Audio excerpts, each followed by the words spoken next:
Saxon Algebra 1.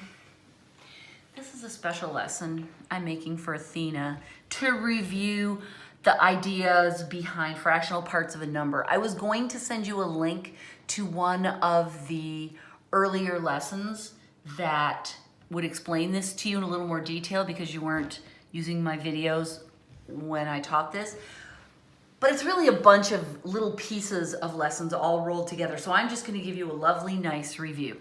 It starts by reminding you of the way we first learned about fractions. We first learned about fractions by taking a whole, like a pizza, and saying, we want to talk about just this much of it, right? And we learned that there's a name for this, and this is 1/4, right, of a whole, which is 1. We also learned that you could write that as a decimal number, right? We could write that as 0.25, again, of 1. The whole represents the 1. And we learned that you could talk about it as a percent as well. You could call that 25%.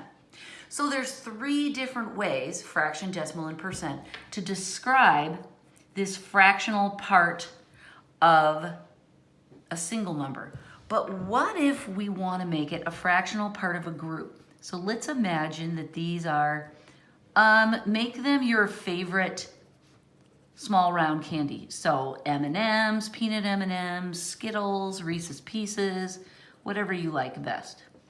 Now we're trying to find a fractional part, not of a single thing, but of a group of things.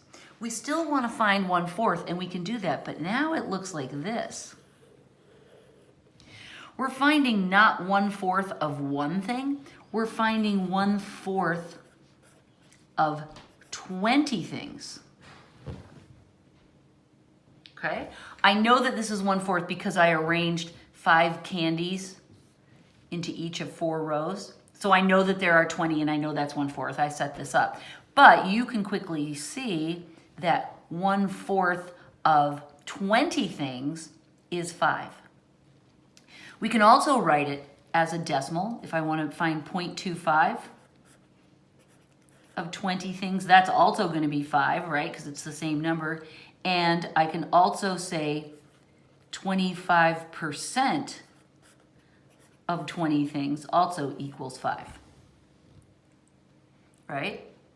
So this whole thing that we're talking about is when we're taking a fraction, a decimal, or a percent of a group of things instead of just a single thing.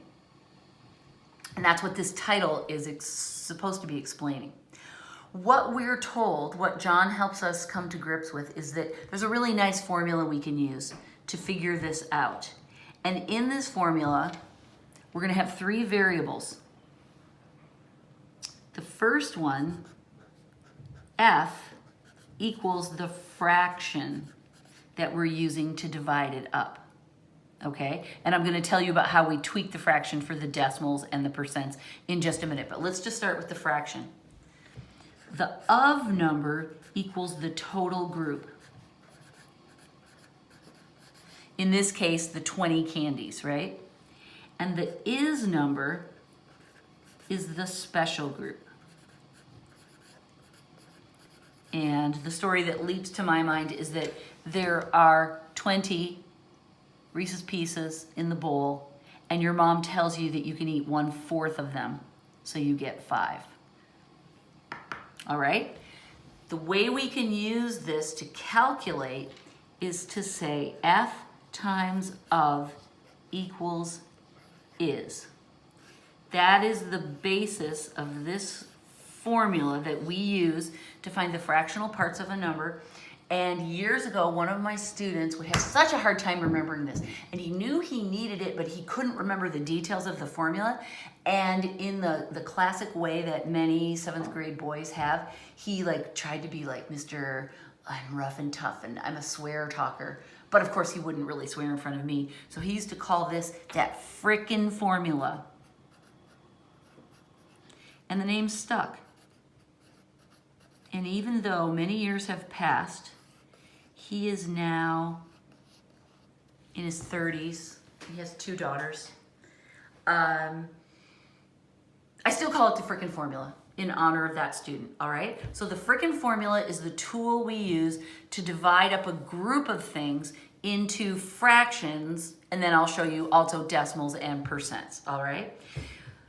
The of number represents the total group, the special number is reflected in the word is, and then the fraction is whatever the fraction is. This format looks really weird, but it helps us connect to the problems that are given to us as word problems and makes it easier for us to figure out which pieces we have, because there are 3 variables. John will give us 2 out of the 3, but he mixes up which 2 he gives us. So we have to be ready for anything. And in order to do that, this kind of diagram is too cumbersome to try to reproduce every time. So there's another way to draw the picture that works better. And now I'm going to show it to you. What we do is we draw this and we say that is the total group. These are all of the M&M's / Reese's Pieces / Skittles / Good and Plenty's, I think needed to be included in the list, / what else? There's a Willy Wonka one. I don't know, I'm losing track. These are the candies that we have. There are 20 of them. And we're gonna divide them into the ones you can eat and the ones you can't eat.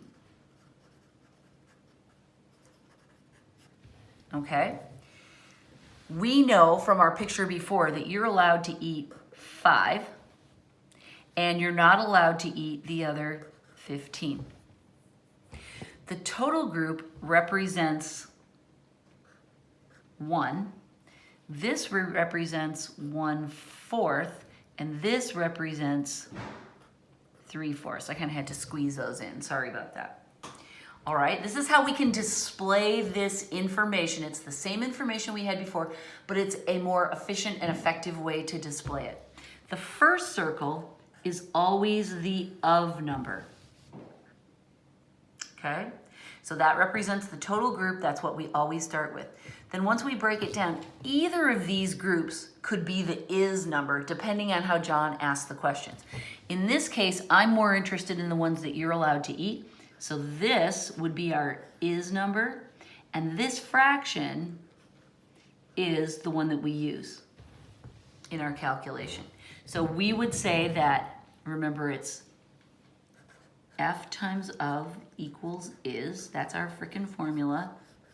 It'll help us figure out missing pieces. We're just proving that it works. So we're saying our fraction, 1/4, times the of number, 20, I'll put it over 1, equals our is number, 5. And we can see, yeah, 20 divided by 4, that's 5, and that is true. So the frickin' formula works, all right?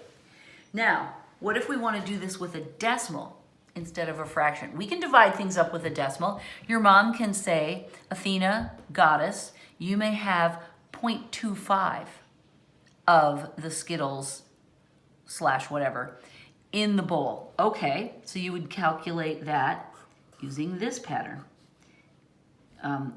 D times of equals is. 0.25 times our 20 will still give us the number that we want. It should give us 5. Let's just multiply. 0.25 times 20. This is a little trick you can use. Just let the 0 hang off because he's just 0. 2 times 5 is 10. Carry the 1. 5. And then we put 2 decimals behind the decimal place. There it is. There's the 5. So this is also true. This works. So this is another version of the frickin' formula. This is the decimal version. Now, we can also use a percent version. We just have to tweak the formula ever so slightly. If we want to use a percent, we have to put it over 100.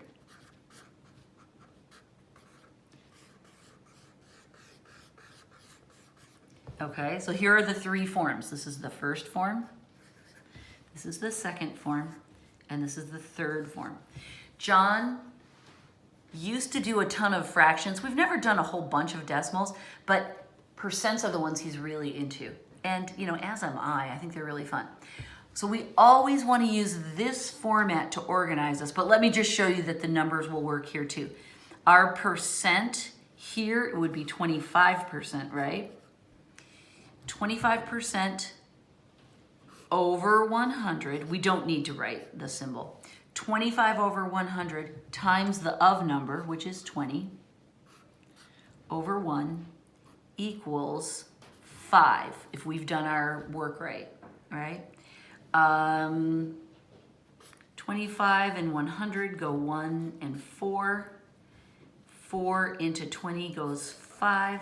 So this one works as well. We proved that all three of these work with our scenario, okay? So once again, I want to show you that this diagram is nice because if you have great big numbers, it works also. So let's say that we had 5,000 cats, okay? And we find out that 70% are sleeping in the sun. And we want to know how many cats are sleeping in the sun. So I would put an X there. All right, we know we've got a percent here, so we want the percent version of the frickin' formula. We know that this is our total group of cats. This is the percent that's sleeping in the sun, and this is the number that we want to find. This will be the is number, right? We want to find out what's 70% of 5,000. Now, I know some of these are easy enough for you to do in your head, but just follow my progress. So we're going to say the percent, 70 over 100, because that's the way the formula works, times the whole group, 5,000, will tell us the number of cats that are sleeping in the sun. Divide both by 100, X equals 35, and then 2 zeros. That's how many cats are sleeping in the sun. Okay. What if we wanted to find how many cats were not sleeping in the sun? Well, we know it's 30%, right? Because these two have to add up to 100. And so we can use this as our new percent. And we can do another, we can say 30 over 100, because that's the formula, times the whole group will tell us why the cat's not in the sun. The vampire cats. All right, so we divide both of these by 100. I'll put it over 1 just so it's cute. And this equals 15 with 2 zeros. So that tells us that's how many cats are here. All right, that will always work. But another trick, if you know one part of the special group, you can subtract, right? 5,000 minus 3,500 would have told us that. So you can do that either way. Sometimes John will give us, let's see, there's 1, 2, 3, 4, 5 pieces of information. He can give us information that makes it easy, or he can give us information that makes it complicated. So that's why I always want my students to draw the picture first and fill in what other information they have, and then figure out how to get what they need. Because sometimes it's not as easy as you think. Like in this, using this same scenario, what if John told us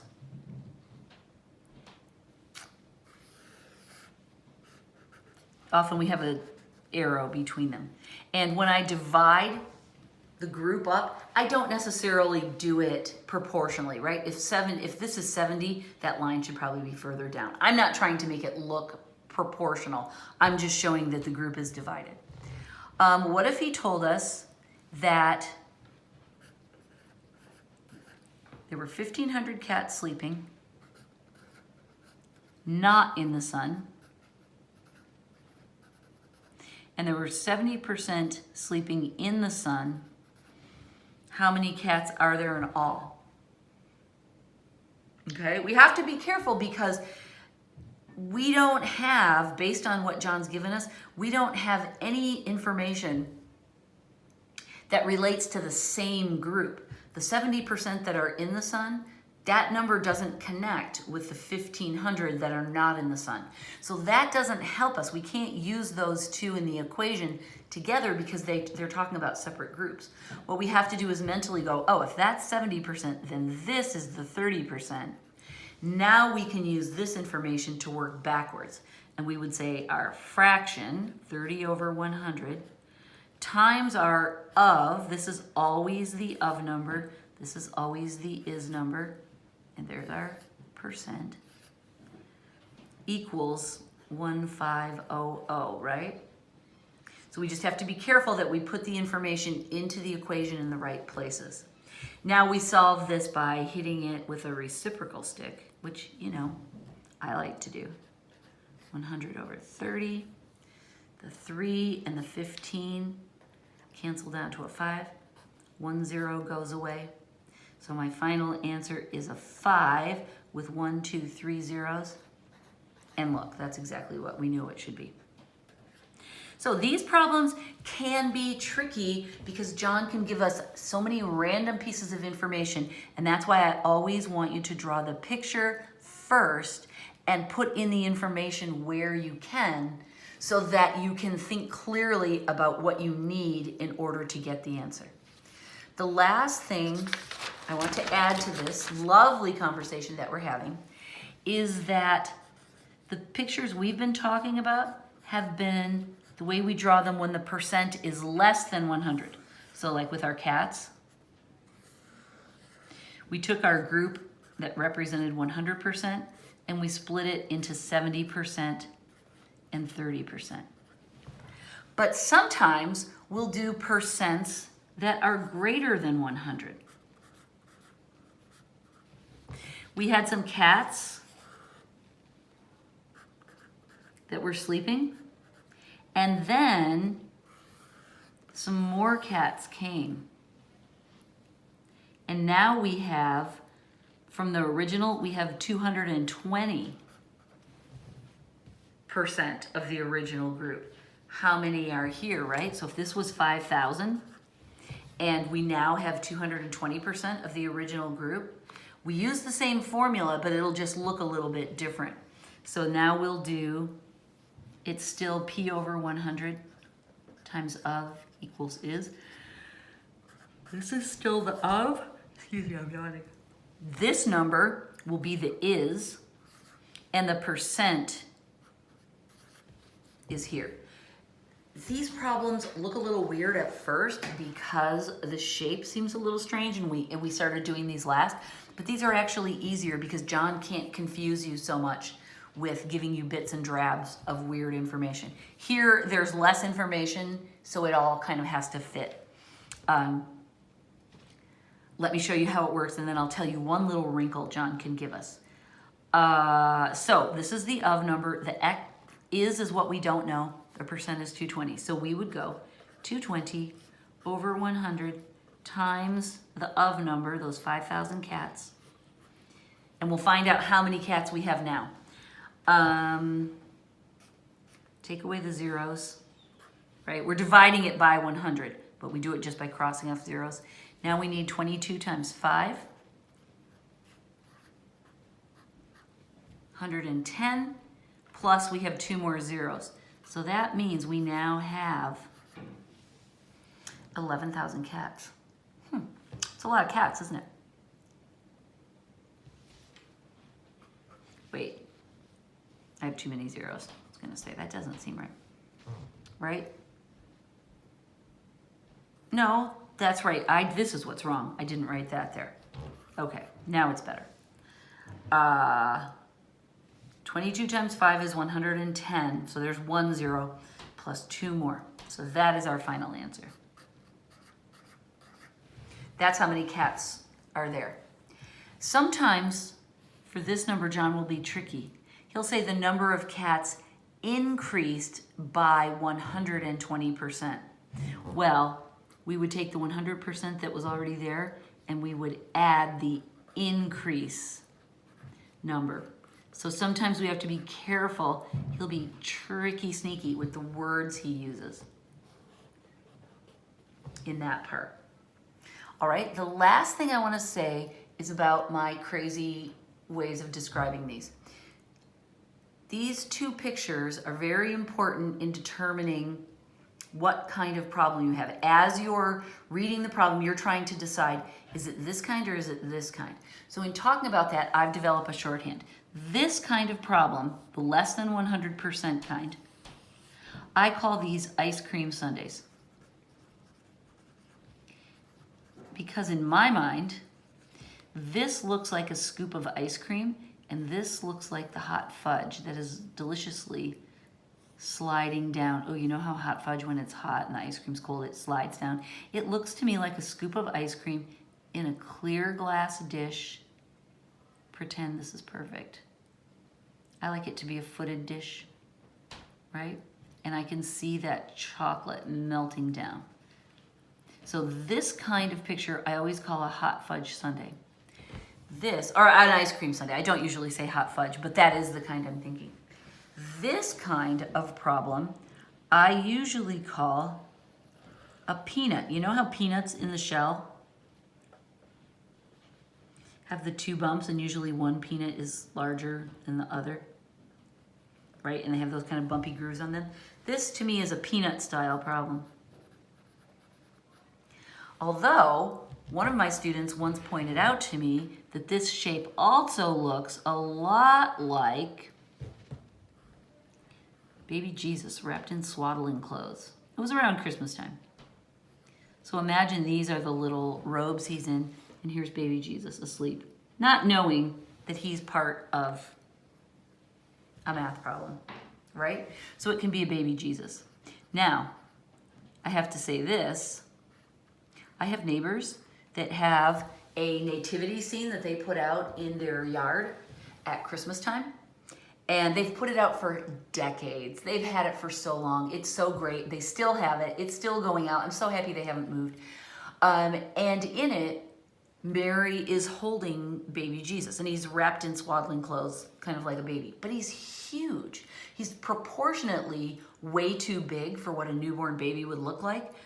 Presumably because whoever made this nativity set wanted the people driving by from the road, aka me, to be able to clearly see Jesus, since he is kind of the main event at Christmas time. So our family has always joked about how the baby Jesus in their nativity scene is so big that he looks like a toddler. So we call him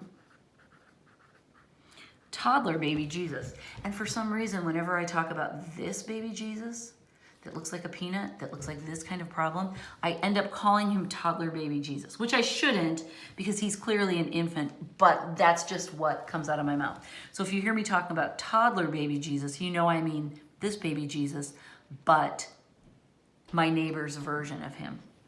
I hope that all makes sense. So, in summary, ice cream sundae problems mean that they are frickin' formula problems where the percent is less than 100, and peanut style or toddler baby Jesus problems are the kind where the percent is greater than 100. Cool? And the last thing I'll say that some students ask is, well, what about if the percent is exactly 100, right? These are less than, these are greater than.